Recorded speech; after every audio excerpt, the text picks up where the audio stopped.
आज हम IIT रुड़की में आए थे बात करने के लिए आइडियाज़ मैटर मोस्ट कॉन्क्लेव में।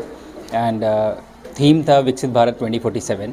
तो मेरा जो भी एक्सपीरियंस रहा है या मेरी जो जर्नी रही है, मेरा जो मिशन रहा है, ये भी उसकी तरफ एक बहुत बड़ा कदम है। और मुझे लगता है कि ऐसे ही बहुत सारे कॉम्प्लेक्स मिशंस करके हम अपना जो ड्रीम है 2047 विकसित भारत का, वहाँ तक पहुँचेंगे। स्पेस एक बहुत बड़ा सेक्टर होगा वहाँ तक पहुँचाने में हमें। और स्पेशली आपको मालूम है कि मिशन जैसे गगनयान, भारतीय अंतरिक्ष स्टेशन और landing on moon already planned है।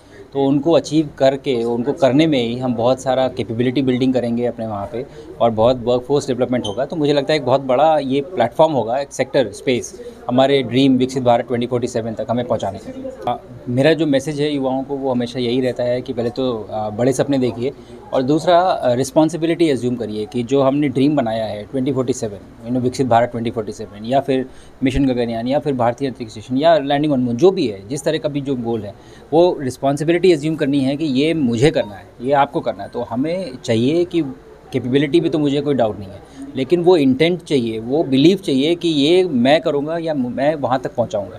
तो मेरा मैसेज हमेशा युवाओं को यही है कि आप रिस्पॉन्सिबिलिटी एज्यूम करिए, आप बनिए आर्किटेक्ट हमारे कंट्री को विकसित भारत 2047 तक पहुँचाने के लिए।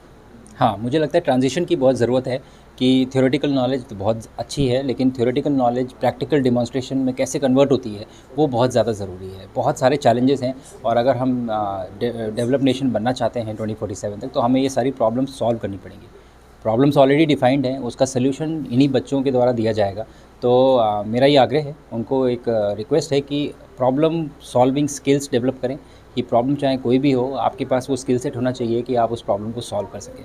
सो ये ट्रांजिशन चाहिए from classroom to actual field, कि कैसे जो सोल्यूशन हम क्लासरूम में सोचते हैं वो हम बाहर जाके फील्ड में अप्लाई कर सकें, और उसको यूज़ करके हम सबका अपलिफ्टमेंट कर सकें। हाँ, ये एज है डिस्ट्रैक्शन की, बहुत सारे डिस्ट्रैक्शंस हैं, स्पेशली सोशल मीडिया या फिर डिजिटल प्लेटफॉर्म्स की वजह से मैं कहूँगा। बट एक स्ट्रेंथ भी है, ये उसी डिजिटल मीडिया और प्लेटफॉर्म, सोशल मीडिया की वजह से आप बहुत कुछ सीख सकते हैं, आप बहुत कुछ जान सकते हैं, आपको एक्सेस ऑफ इन्फॉर्मेशन भी है। तो मुझे लगता है कि हमें सिखाने की ज़रूरत है कि कैसे इसका यूटिलाइजेशन करना है, कैसे इसको यूज़ करना है, और कंस्ट्रक्टिव वेज में। So I would say discernment in the age of distraction is a skill that has to be developed। वो डेवलप करना बहुत ज़रूरी है, और वो हो जाएगी तो जो आपके सामने आपका लक्ष्य है उस पर फोकस करना है, और बाकी सब नॉइज़ है उसको फ़िल्टर आउट करना है और आगे बढ़ना है।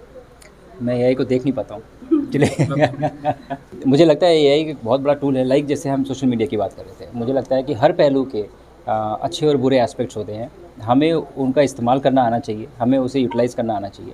AI के भी बहुत अच्छे पहलू हैं और कुछ नेगेटिव एस्पेक्ट्स भी हैं। ओवर डिपेंडेंस ऑन AI हर चीज़ को करने के लिए, तो मुझे लगता है कि वो बहुत यूज़फुल नहीं होगा हमारे लिए। लेकिन अगर हम उसे एक एफिशिएंट तरीके से एक्सप्लॉइट करना सीखेंगे, तो मुझे लगता है हमारी बहुत मदद करेगा AI आगे आने वाले जितने भी कॉम्प्लेक्स मिशंस हैं या कॉम्प्लेक्स टास्क हैं उनको अचीव करने के लिए।